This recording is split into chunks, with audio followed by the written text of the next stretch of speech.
Bueno, buenas tardes a todos. Me gustaría dar inicio a la sesión.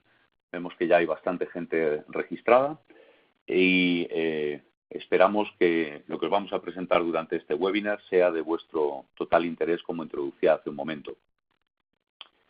Lo primero que vamos a hacer es presentarnos. En mi caso, mi nombre es Carlos Larrañaga y soy el gerente de desarrollo de negocios para Europa y América Central y América del Sur para Inetco. Y aquí tenéis mi email de contacto que dejaré también al final de la presentación. ¿De qué vamos a hablar hoy? Hoy vamos a hablar inicialmente de una serie de situaciones que han ocurrido recientemente y que las vamos a introducir. Posteriormente entraremos en un caso de estudio. Luego veremos algunos aspectos relativos a cómo prevenir este tipo de situaciones o ataques a los que vamos a referirnos hoy.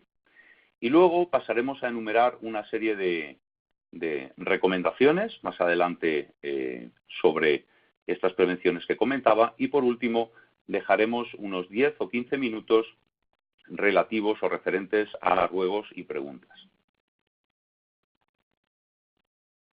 Bien. Como introducción al asunto que vamos a abordar en este momento, nos gustaría, por favor, de alguna manera, dar un poco una breve introducción, un breve overview, una visión general de qué fue lo que ha ocurrido en cuanto a los pasos y momentos en que ocurrieron.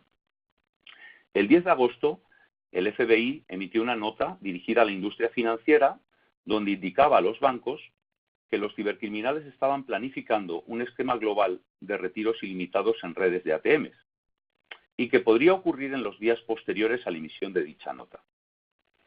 En esta alerta, el FBI utilizó la expresión o concepto de ataque de operaciones ilimitados y además añadieron que dicho ataque afectaría a una entidad financiera o a un procesador de tarjetas.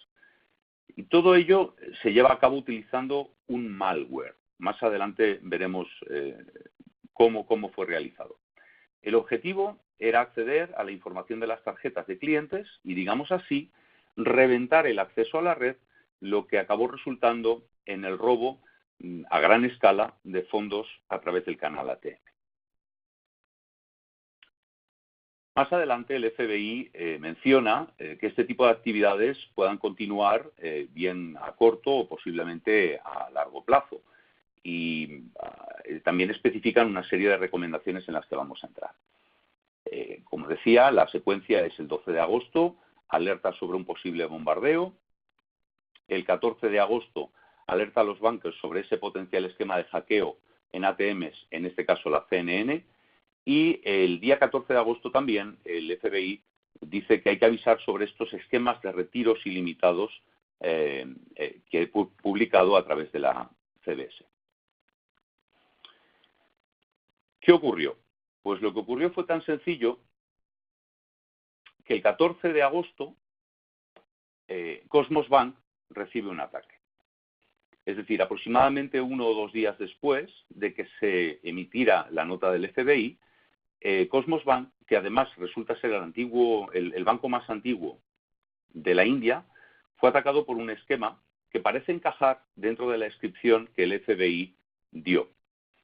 El ataque ocurrió principalmente en 2 fases, una el día 11 y otro el día 13 de agosto. De acuerdo con las declaraciones realizadas por un representante de Cosmos Bank, se trató de un ataque con malware y cree que se creó o se hizo a través de la creación de un switch específico, un proxy switch, siendo que todas las transacciones fraudulentas fueron aprobadas por dicho switch. La primera oleada de ataques tuvo como objetivo, evidentemente, el retiro de efectivo y se culminó con el robo de aproximadamente 11,5 millones de dólares. ¿Cómo lo realizaron? Pues realizando retiros en múltiples países de forma coordinada y en la segunda oleada alcanzaron casi 2 millones de dólares, usando tarjetas de débito para realizar retiros de efectivo por toda India. Esto nos demuestra que la consecución del ataque Para ello se utilizaron terminales tanto nacionales como internacionales. El resultado del ataque, de este asalto, al final lo que permite identificar es que se llevaron a cabo transacciones en 2.800 terminales nacionales y en 12.000 internacionales. Para ello se usaron 450 tarjetas de débito clonadas y lo curioso es que se llevó a cabo en 28 países diferentes.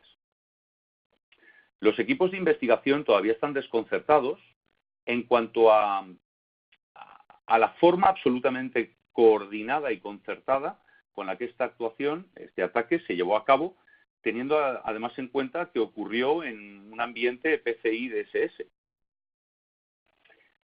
Tengamos en cuenta que normalmente estos son centros altamente controlados y además no fue detectado por ningún sistema de seguridad ni por el propio Centro de Seguridad Operativa del banco.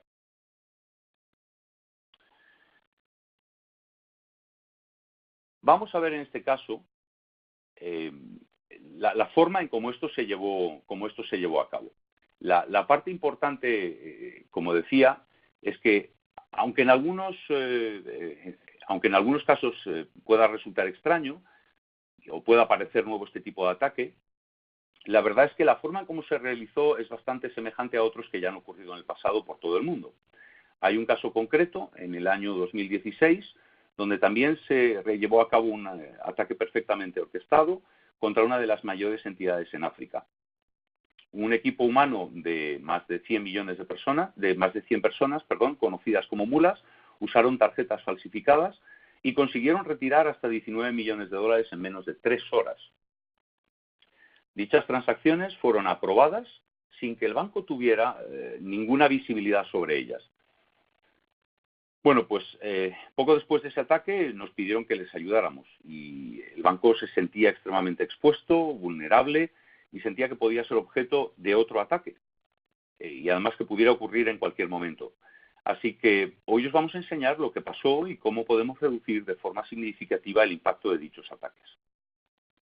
Es asombroso, para nosotros nos sigue llamando la atención que tras varios años este tipo de ataques siga ocurriendo en bancos pues, tanto en América del Norte, bajando hasta América del Sur, África y, como acabamos de comentar, incluso hasta en India.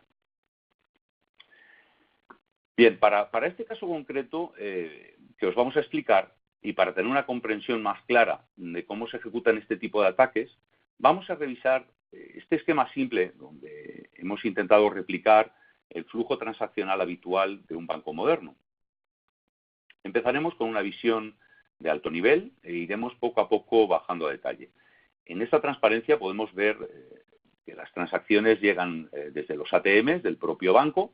En este caso voy a permitirme ahora utilizar el puntero para ir marcando.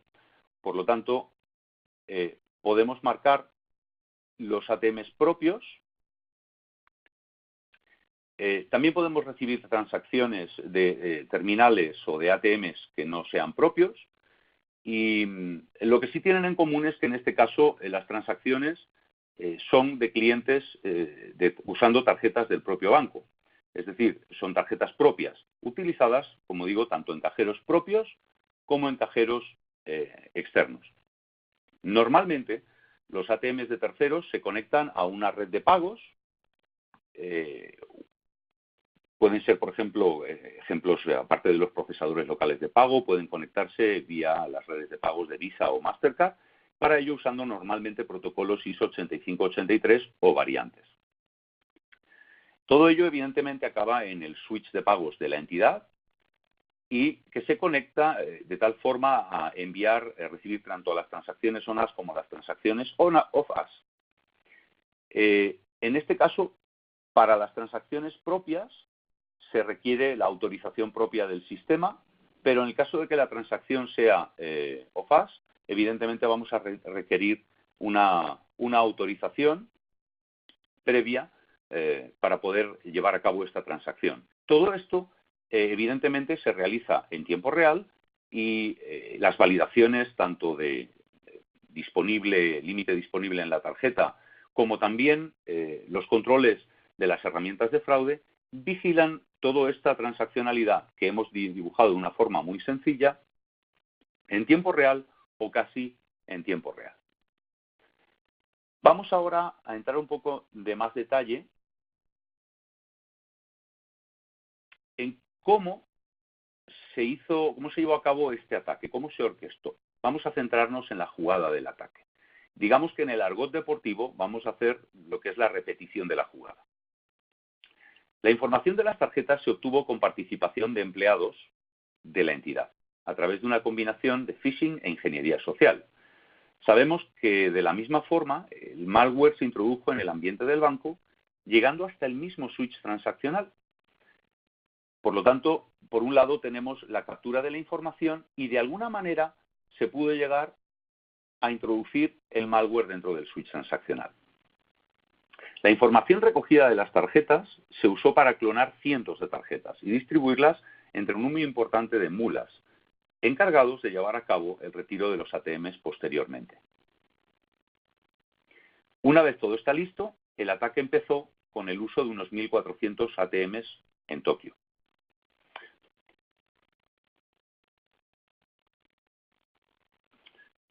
Cuando se activó el malware, el switch entró en modo activo. Por lo tanto, digamos que él ha estado en modo pasivo, ha estado en forma oculta y en un momento dado se activó.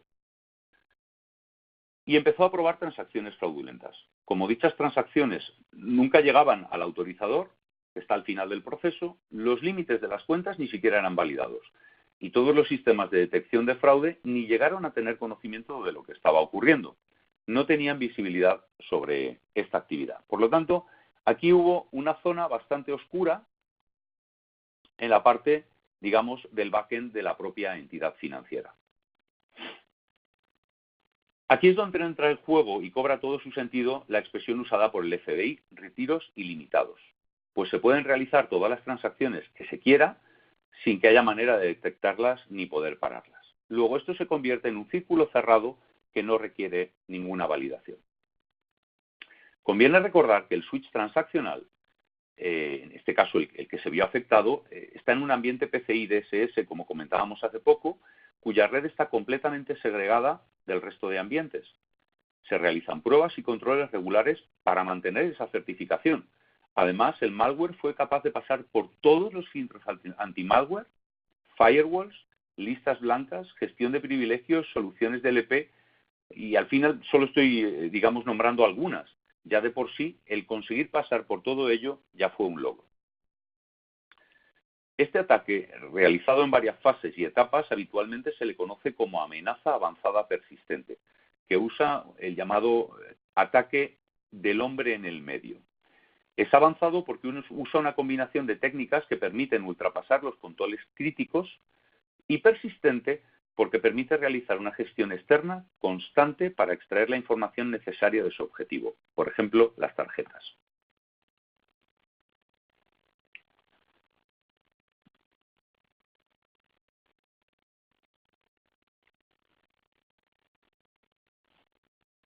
Vamos a involucrarnos entonces en intentar entender de alguna manera cómo conseguimos ayudar a resolver esta situación. El banco que nos contactó estaba buscando una solución que pudiera implantar rápidamente, en un par de semanas, y sin necesidad de integrarse con la red, sin cambiar los sistemas de backend del banco, y además no tocara el sistema central, y que tampoco dependiera de la información existente en dichos sistemas. Ya para rizar el rizo, no podía afectar tampoco bajo ningún concepto a la experiencia cliente. El cliente no podía verse afectado por la intervención de una solución que pudiera ayudar a resolver esta situación. Esencialmente, el banco buscaba una solución que estuviera separada de otros sistemas, que no dependiera del flujo transaccional, pero que fuera capaz de monitorizar tanto el flujo como dar información detallada y funcional. Dicho sistema debería permitir además inspeccionar cada una de las peticiones y respuestas mensaje a mensaje y si detectaba alguna anomalía, pues ahí debería generar alguna alerta. La solución finalmente que eligieron fue nuestra solución de Inetco Insight. ¿Por qué? Porque es capaz de capturar las transacciones directamente de la red al vuelo y en tiempo real. No es necesario integrarse con ningún sistema, ni hay que llevar a cabo cambios en los sistemas del banco. además de implantarse de una forma asombrosamente rápida. Por último, no tiene ningún impacto de experiencia en el cliente, puesto que todo lo que hacemos es transparente para él. Por ello, lo que hicimos fue instalar una capacidad de poder identificar en cada uno de los links, tanto si las transacciones eran propias como de terceros, como la conexión al autorizador. Y por lo tanto, a partir de aquí, todas las transacciones pasaran del terminal por la red de pagos, vinieran al switch transaccional o fueran desde terminales propios al switch transaccional para ir posteriormente al autorizador, todas ellas estaban siendo monitorizadas en tiempo real, pero en ningún momento afectando ni interviniendo a la transaccionalidad que el cliente experimenta.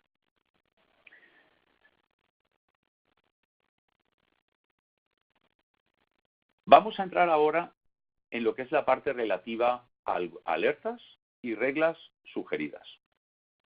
¿Qué era lo que buscaba el banco? El banco buscaba poder parar el procesamiento de transacciones o falsas o fraudulentas que fueran autorizadas por el malware u otros posibles fallos dentro del ambiente de pagos. Buscaban la capacidad de identificar terminales comprometidos para aislar así el ataque, y para ello tenían que aplicar una serie de reglas específicas para esos terminales concretos, así que no afectó al resto de transacciones legítimas. Además, era necesario monitorizar las transacciones de retrocesos o reversos en tiempo real. Ya sabemos que los retrocesos son transacciones que deben estar siempre bajo ojo, pues conocemos la facilidad para clonar tarjetas usando la información de la banda magnética para ser copiada en tarjetas de fidelidad, por ejemplo. Por ello, somos capaces de decodificar las transacciones de los paquetes MV e ISO, además de los propios protocolos de los ATMs. Tenemos también todo el detalle sobre ese modo de entrada, y eso nos permite identificar rápidamente los retrocesos cuando detectamos, por ejemplo, un volumen inusual de este tipo de transacciones. Ya sabemos que es algo que hay que estar muy atento y que algo raro está ocurriendo si sucede. Por lo tanto, aquí tenemos una serie de alternativas, de alertas que se pueden definir de forma absolutamente independiente. Por otro lado, aquí os presentamos algunos ejemplos de otros tipos de alertas que en tiempo real nosotros también usamos. Algunos hacen referencia a la velocidad de procesamiento, otros a los importes con los que se ejecutan y en otros casos, por ejemplo, el uso de una forma consecutiva de transacciones, por ejemplo, con banda magnética. Porque creemos que la más importante de todas es esta última, que voy a apuntar ahora. Normalmente las transacciones tienen que ser reconciliadas desde el punto del retiro, el punto de transacción, en este caso el ATM, desde donde se realiza el retiro, se tiene que hacer una reconciliación con la base de datos donde quedan registrados. Por lo tanto, en una transacción de retiro de efectivo, el link ISO y su correspondiente registro en la base de datos tiene que ser continuo y hay que confirmar que ese registro se ha realizado. Si hay algún tipo de coherencia a lo largo de ese camino en la transacción, incluso el registro en la base de datos, entendemos que hay alguna parte que está comprometida o hay una incoherencia. Puede ser el switch. Vamos a ver ahora más adelante qué alternativas tenemos. No tiene por qué ser solo el switch, pero vamos a identificar en tiempo real que hay alguna parte de este camino que puede estar comprometido y, por lo tanto, alertaremos en tiempo real. Hasta aquí hemos estado viendo lo que ha sido el caso de estudio que nos ha traído hasta aquí y las formas en cómo podemos prevenir estos ataques. Ahora vamos a seguir hacia adelante con una serie de preguntas. Nos gustaría realizar una pequeña encuesta y, por lo tanto, vamos a dar inicio a esta encuesta. Un segundo, que la iniciamos ahora. ¿Tienes suficientes controles definidos para identificar y prevenir estos ataques? Nos gustaría contar con vuestra opinión, con vuestra ayuda. Por lo tanto, nos gustaría que realizarais una serie de los votos y ahora pasaríamos posteriormente a revisar qué opina la audiencia sobre esta pregunta. Vamos a dar un minuto para que se puedan realizar los votos. Ya vemos que hay 23 personas que han votado. Esperamos un poquito más. Podéis votar con calma, no hay problema. Mientras vais votando, os comento que ya hemos revisado entonces el caso de estudio en el que se coloca un malware donde las transacciones no han sido detectadas, las transacciones fraudulentas, desde el punto de vista del backend y las herramientas de prevención. Y ahora vamos a ver cómo podemos ayudar a prevenir estos ataques. No solamente por las recomendaciones que puedan haber venido en la notificación del FBI, sino también las que podamos tener. Ok, ya vemos que hay una buena base de respuestas. Vamos a dar algún segundo más por si alguien más quiere votar. Ok. Cerramos. Como vemos, entendemos que la mayoría de la gente se ha centrado en opinar que sí están preparados y puede haber alguna vulnerabilidad que habría que analizar. Algún conjunto importante, vemos el 44% de personas que creen que no están totalmente preparados para una situación de este género. Bueno, y satisfactoriamente vemos también un 12% que considera que sí está preparado y que no le puede ocurrir, de lo cual nos alegramos. Vamos a pasar más adelante a ver cómo podemos ayudar en esta situación.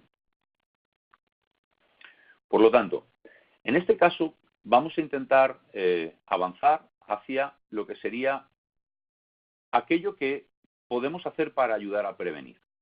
El FBI ha publicado una lista de recomendaciones sobre controles a ejecutar por las entidades para que se puedan prevenir este tipo de ataques.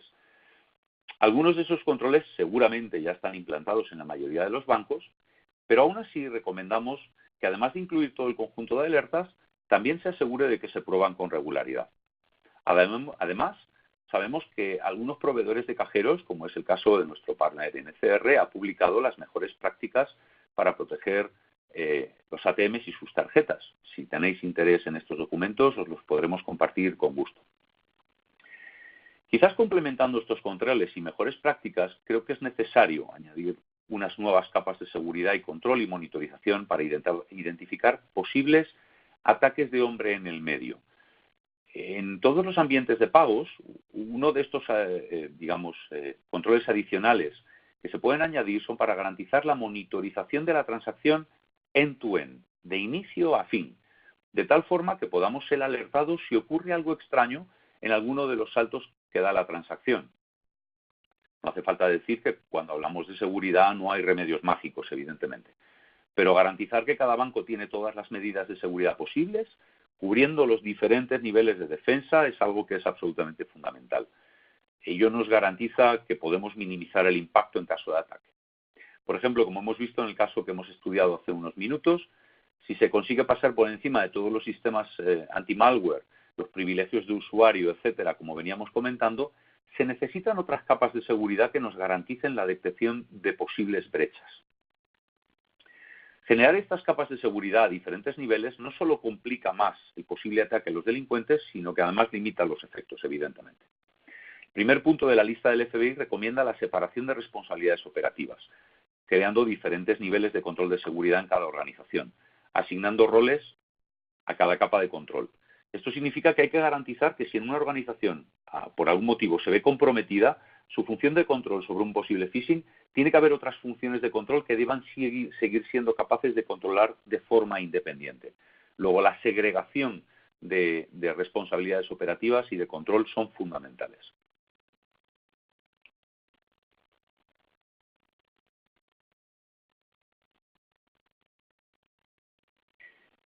Bien. Hasta ahora hemos repasado el caso de uso, las recomendaciones y las posibles mejoras en el control. Ahora vamos a entrar con un poco más de detalle para entender por qué monitorizar el camino completo de una transacción es tan importante. Y quizás sea, junto con la explicación del caso de uso, quizás esta parte también sea una de las más importantes para entender por qué es tan importante esa monitorización transaccional end-to-end. En este diagrama genérico podemos ver un canal activo-activo para el canal ATM, de un banco pequeño o mediano. No vamos tampoco a entrar en detalles ahora a expandir a canales POS y canales digitales, pero por lo menos vamos a incluir lo que sería la parte ATM, porque incluso excluyendo estos canales que acabo de comentar, como el POS o canales digitales, vamos a identificar la importancia del ataque. El recorrido de la transacción pasa por diferentes elementos de la red, sistemas de prevención de fraude o switch o sistemas autorizadores, incluso hasta servidores de base de datos. Todo esto antes de que la transacción vuelva al punto de origen con la autorización o denegación, por supuesto. Durante este camino puede pasar cualquier cosa. Cada equipo usado puede estar comprometido y la transacción se puede ver alterada, sin ni siquiera el autorizador saber por ello. Siendo este espectro tan grande y complejo, los criminales necesitan abrir, vamos a llamarles avenidas, de tal forma que puedan operar saltando por encima de estos controles. Ahora que ya conocemos las diferentes alternativas, la primera es, obviamente, como estábamos comentando, instalar el malware en el switch transaccional o en otros elementos a lo largo de la cadena.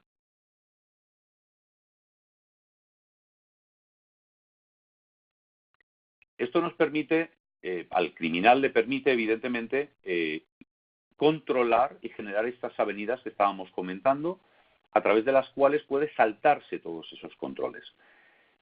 La segunda opción es hacer que el switch malo se active.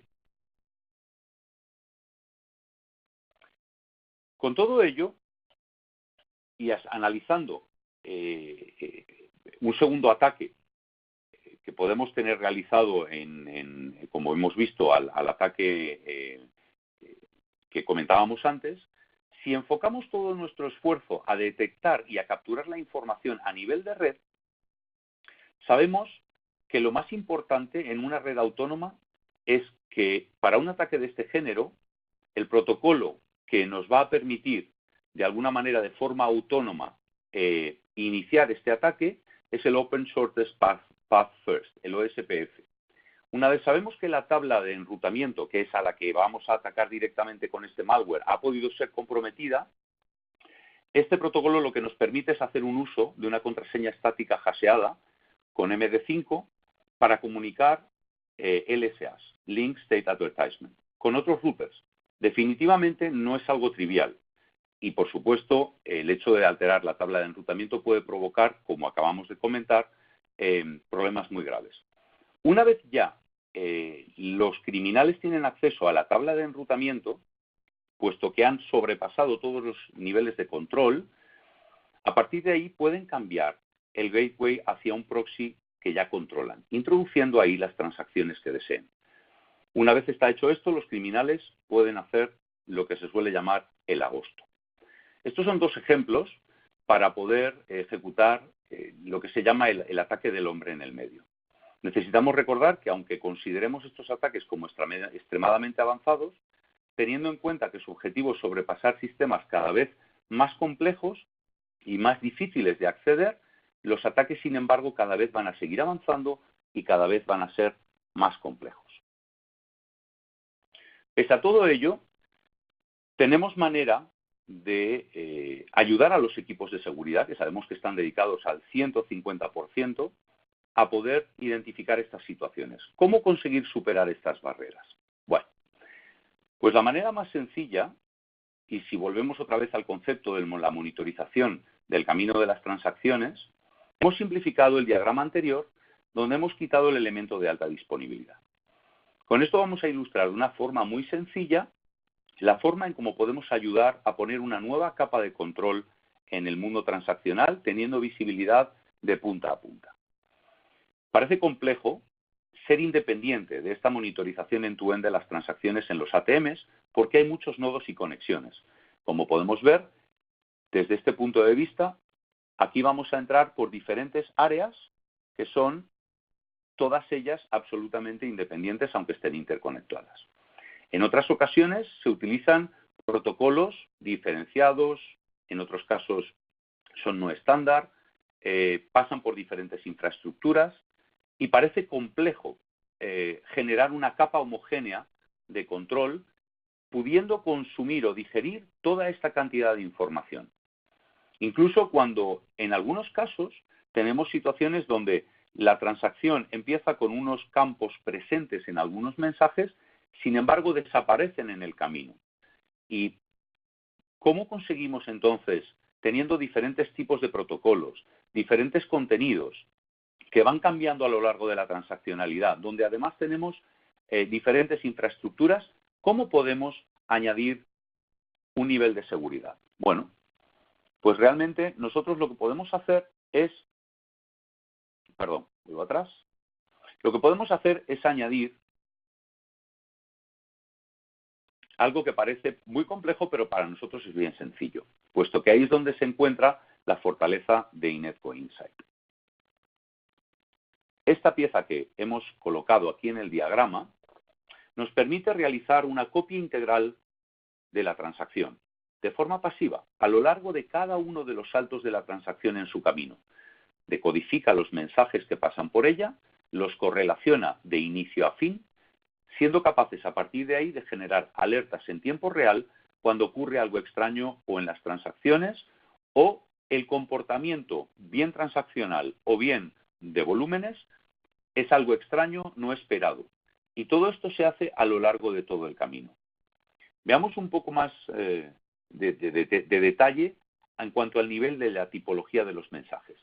Insight es capaz de decodificar cada campo y subcampos asociados dentro de cada mensaje, tanto en protocolos propietarios como para los estándar NDC+, ISO 8583 o sus variantes, además de incorporar también XML, SOAP, SQL y otros que son usados en los ambientes financieros modernos.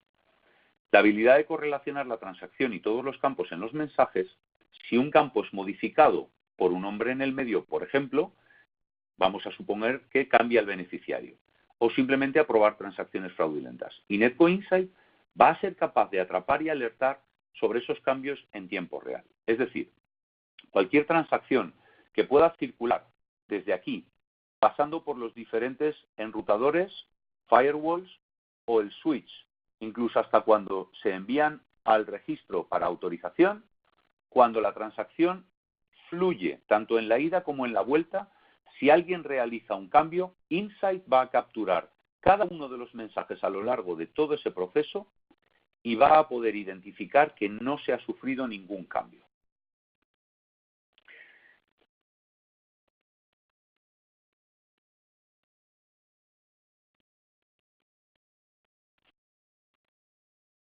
¿Cómo puede ayudar Inetco? Vamos a recapitular. Por un lado tenemos el monitoreo multipunto, es decir, que vamos a ser capaces de auditar, de verificar todas las transacciones de punto a punto. Y al hacer esto, podemos diseñar y controlar la transacción en todo su camino. ¿Cómo capturamos la información a nivel de TCP/IP? Como decíamos, era capturando la paquetería, la mensajería a lo largo de todo el camino. Por ello tenemos acceso y visibilidad a todos los campos de la transacción. Como mencionaba hace un momento, somos capaces de decodificar incluso los bloques CMV. Llevamos a cabo la correlación multiprotocolo, por lo que somos capaces de identificar cualquier cambio en un campo que se pueda producir en los sistemas, bien back del sistema o del banco, perdón, o incluso en un mensaje concreto o en un link específico.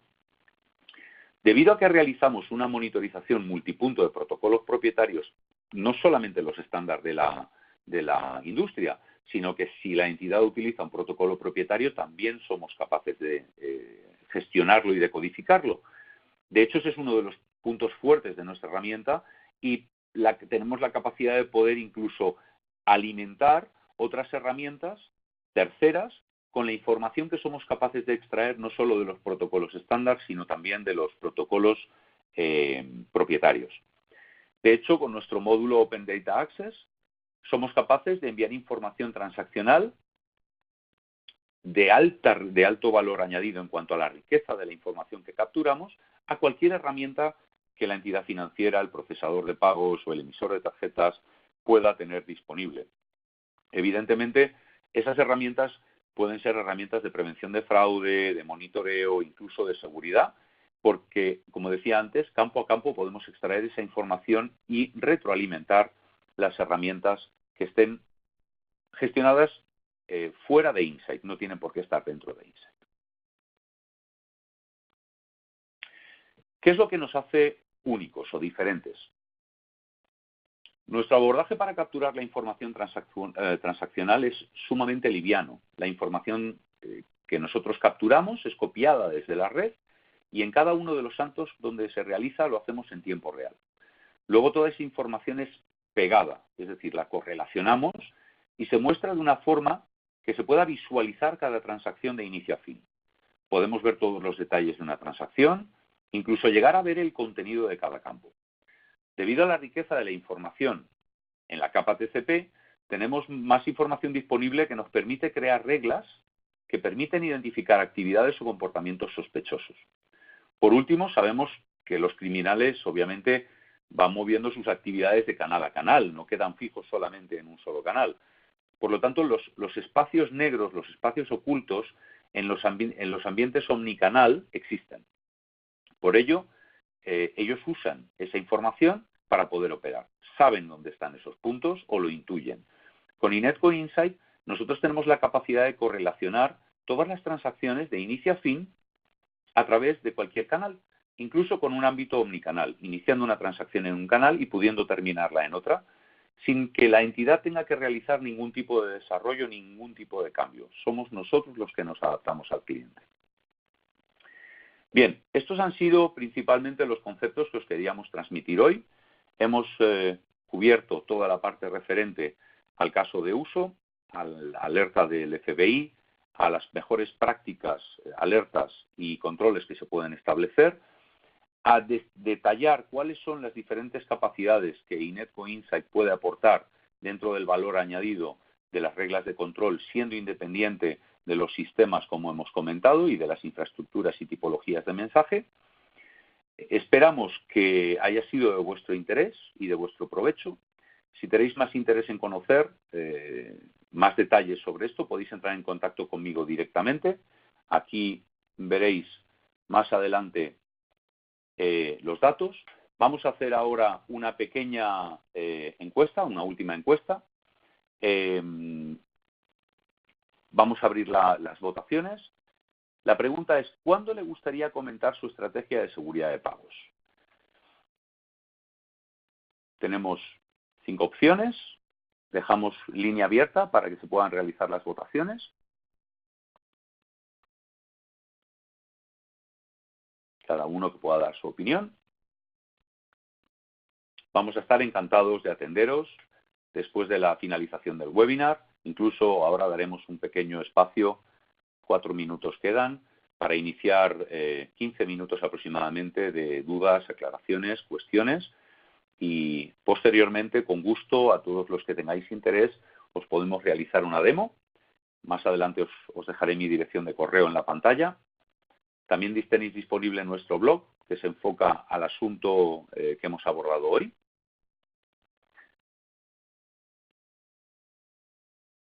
Bien. Vamos a dejar todavía algún segundo más para votación. Tenemos tiempo. Vemos que hay bastante actividad en el chat.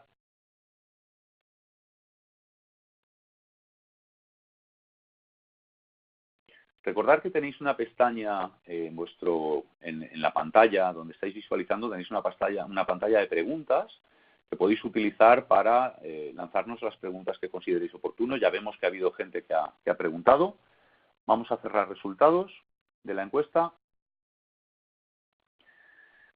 Bueno, pues esto nos sirve. Agradecemos mucho la intervención de todos. Y vamos a pasar entonces a la información de contacto para que podáis tenerla disponible. Abrimos líneas para que podáis realizar todas las preguntas que queráis. Ahora me vais a perdonar, voy a dar un segundo de lectura para ver qué nos han escrito los participantes y ahora mismo vuelvo con vosotros para responder a las preguntas que vayan apareciendo.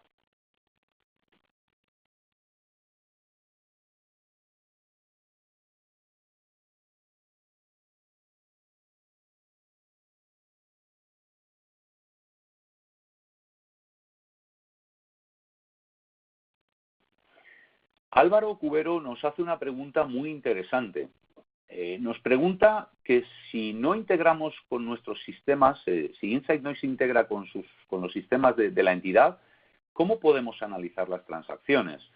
Bien, hacíamos referencia a lo largo de la presentación que nosotros no nos integramos. Nosotros lo que hacemos es, desde el nivel, digamos, de protocolo de red, a nivel TCP, capturamos en cada uno de los hops o saltos por donde pasa una transacción, capturamos y decodificamos los mensajes. Podemos incluso desencriptar si contamos, evidentemente, la ejecución de la herramienta la realiza la propia entidad. Por lo tanto, se puede realizar el desencriptado también en tiempo real de las transacciones. Y como comentaba, lo que hacemos es capturar cada uno de los mensajes por cada uno de los hops por donde va pasando esa transacción. A partir de ahí decodificamos toda la información que viene dentro de cada mensaje y a partir de ahí montamos unas reglas de correlación que permiten unificar todas las transacciones una a una y poder visualizar qué ha ocurrido. Para ello no necesitamos integrarnos con ningún sistema. Álvaro, estaríamos encantados de poder hacerte una demo para que pudieras observar la manera en cómo nosotros podemos llegar a hacer este tipo de correlación sin necesidad de integrar.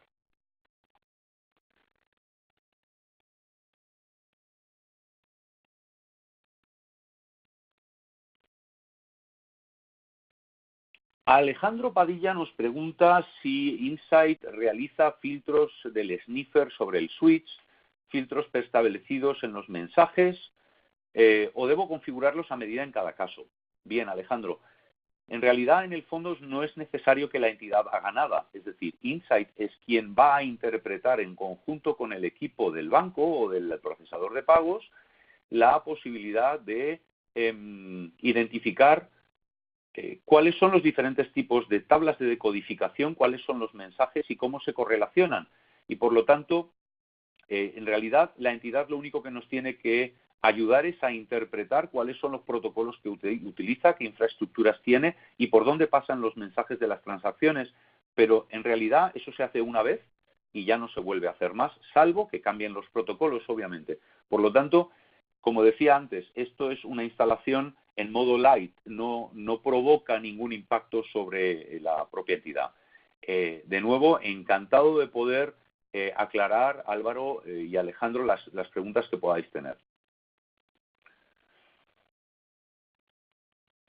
Bueno, Mauricio Quevedo nos pregunta que si puedo mencionar los principales clientes en Latinoamérica.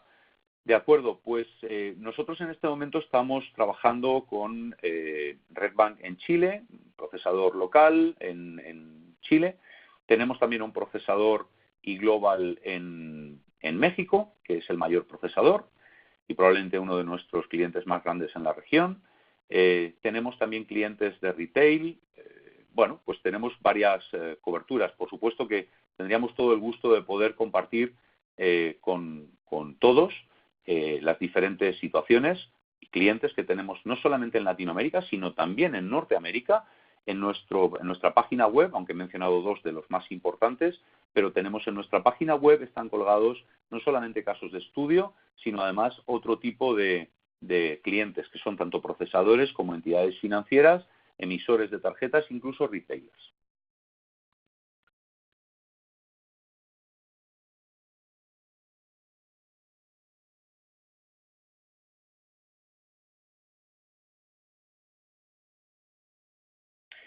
Bueno, Alejandro Hernández nos hace una pregunta muy curiosa. Dice, ¿cómo protege Inetco su solución de Insight una vez implementada si es Insight, digamos, el que ha sido intervenido por el delincuente? Muy bien, correcto. Bueno, evidentemente hay una serie de pautas que se pueden gestionar dentro de Insight y son absolutamente automatizables, pero hay otras donde Insight trabaja de forma autónoma, no necesita la intervención de nadie, ni puede ser cambiada la regla de correlación. Por lo tanto, hay validaciones que van a ser intrínsecas al propio sistema y por lo tanto no podrán ser evitados que Insight identifique una incoherencia. Por lo tanto, sí es probable, nadie, como decía antes, no hay, como se dice en inglés, no hay balas de plata, no hay silver bullets para temas de seguridad, pero evidentemente Insight sí ofrece medidas de seguridad adicionales de forma a hacerlas, digamos, independientes de ese manejo.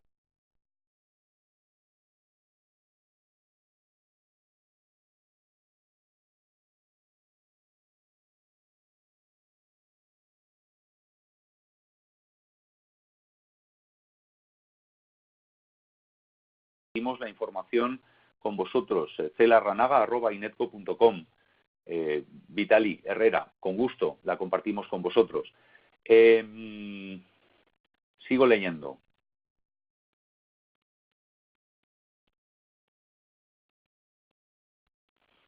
Alejandro me pregunta si la herramienta está prediseñada para correlacionar. De hecho, es una de las principales fortalezas de la herramienta. Es que para que pueda funcionar tiene que haber una correlación de inicio a fin en todas las transacciones. Si no hay una correlación, Insight te va a decir que hay alguna transacción que está actuando de forma incorrecta y te va a decir que hay una incoherencia. Efectivamente, cada transacción tiene que tener un inicio y un fin y pasando por todos los puntos por donde ha sido diseñado para que pase.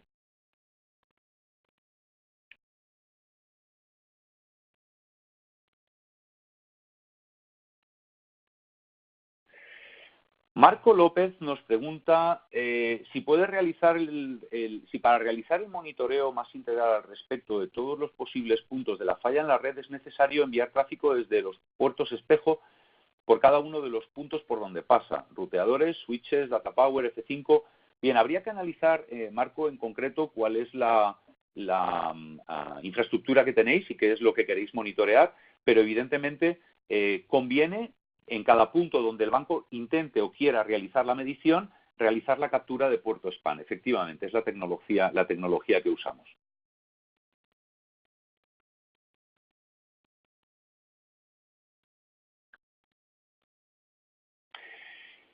Hugo nos pregunta que qué tiempo toma una implementación. Bueno, una implementación, el caso de India, por ejemplo, comentaba al principio de la presentación, nos tomó 2 semanas.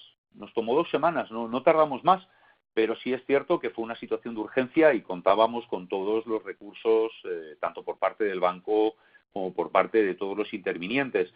Pero una instalación media normalmente suele ser en torno a unas 8 a 12 semanas, dependiendo de la complejidad de la entidad financiera, pero no creo que vaya mucho más allá. Somos bastante rápidos en la instalación. Veo que estáis muy activos, os agradezco enormemente porque todavía nos quedan unos minutos y voy a intentar seguir leyendo.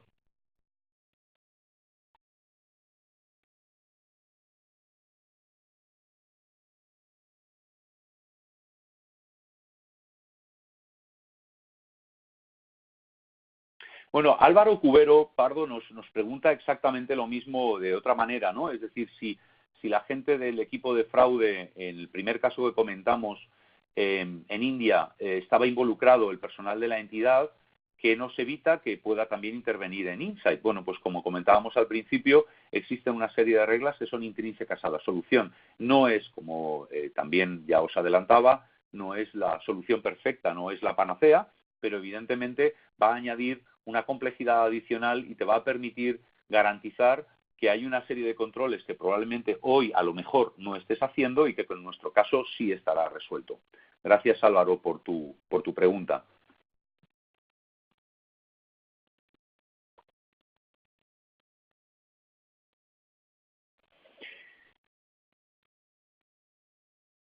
Nos pregunta Jacqueline si es necesario invertir en infraestructura adicional, hardware de procesamiento para implementar. Bien, Insight lleva unas definiciones de hardware, evidentemente, que estaremos encantados, Jacqueline, en poder compartirlos contigo. Ponte en contacto con nosotros y te los haremos llegar, pero ya te adelanto que tampoco es nada del otro mundo. Somos una herramienta, como decíamos antes, de instalación realmente muy sencilla y que no requiere una gran complejidad ni una gran inversión. Pero, por supuesto, con todo el gusto te aclaramos esas dudas, que evidentemente ahora aquí no las podemos aclarar al completo, ¿no? Nos pregunta Jacqueline también cómo se licencia, es decir, qué es lo que tiene que pagar el banco. Bueno, hay que ver en cada situación, cada entidad, habría que ver cuál es el canal que quiere conectar. Nuestra entidad, nuestra solución es multicanal y por lo tanto se va a adaptar y se va a hacer a medida de cada entidad.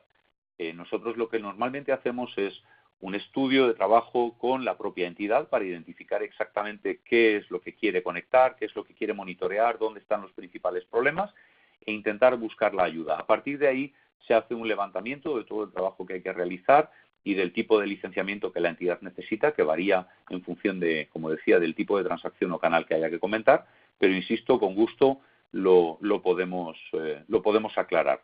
No, podría explicaros cuál es el modelo de licenciamiento, pero tardaría más que poder tener una reunión con vosotros. Es relativamente fácil identificar cuando entendemos la necesidad de cada entidad, de cada banco, lo que es necesario.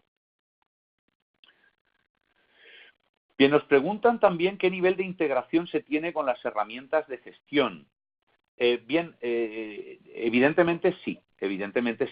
Con el módulo que comentaba al final, que se llama Open Data Access, podemos enviar toda la información captada desde los mensajes de red. Imaginaros la riqueza de la información, de haber captado todos los campos de todas las transacciones y que permitan ser explotados en herramientas terceras, tanto desde la parte de gestión de negocio como la parte de gestión de prevención de fraude, seguridad, incluso para la parte de reporting operativo. Al final es una base de datos que aplicándole el módulo de Open Data Access te permite explotar todo, ¿no? ¿Tienen presencia directa en México? Sí, José, con todo el gusto del mundo. Tenemos, evidentemente, a través de nuestros partners, antes ya he mencionado alguno, pero por favor ponte en contacto conmigo a través del email y con todo el gusto del mundo te digo cómo proceder. Por supuesto, absolutamente, pero no solamente en México. Nosotros tenemos acuerdos globales, como mencionaba, con partners a nivel internacional que permiten la presencia en cualquier país del mundo, no solamente de donde somos originarios, sino en cualquier presencia, en cualquier parte. Nos pregunta Alejandro si tenemos algún material o curso para entrenar a nuestros ingenieros, para que lleguen a dominar el uso de la herramienta. Alejandro, me encanta que hagas esa pregunta. La herramienta, cuando se instala y se configura, como decía, se hace un trabajo con la entidad primero para entender su infraestructura, la tipología, los mensajes, el tipo de operativa que realiza, y durante ese proceso de instalación nosotros llevamos a cabo un entrenamiento absolutamente detallado para que la entidad sea bastante independiente, me atrevería a decir al 99,9% independiente en la gestión y entendimiento de la herramienta, en la creación de visualizaciones, dashboards, incluso en la extracción de información para poder realizar reporting. Forma parte del proceso de implantación, es la respuesta a tu pregunta, luego sí.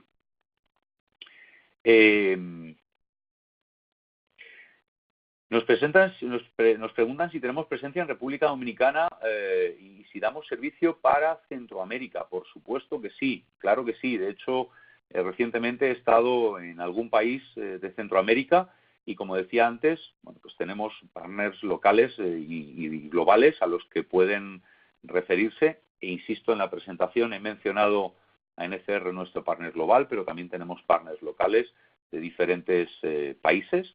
Y en Centroamérica, por supuesto que sí, que tenemos. Nos estamos quedando prácticamente ya sin tiempo. ¿Alguna pregunta que pueda adicionar? Pues prácticamente yo creo que la hemos respondido prácticamente casi todas. Yo creo que con esto podemos dar por terminada la sesión. Ha sido un placer auténtico poder contar con vuestra presencia y agradecemos de verdad vuestras preguntas y esperamos que haya sido de vuestro interés. Muchísimas gracias a todos y buenas tardes.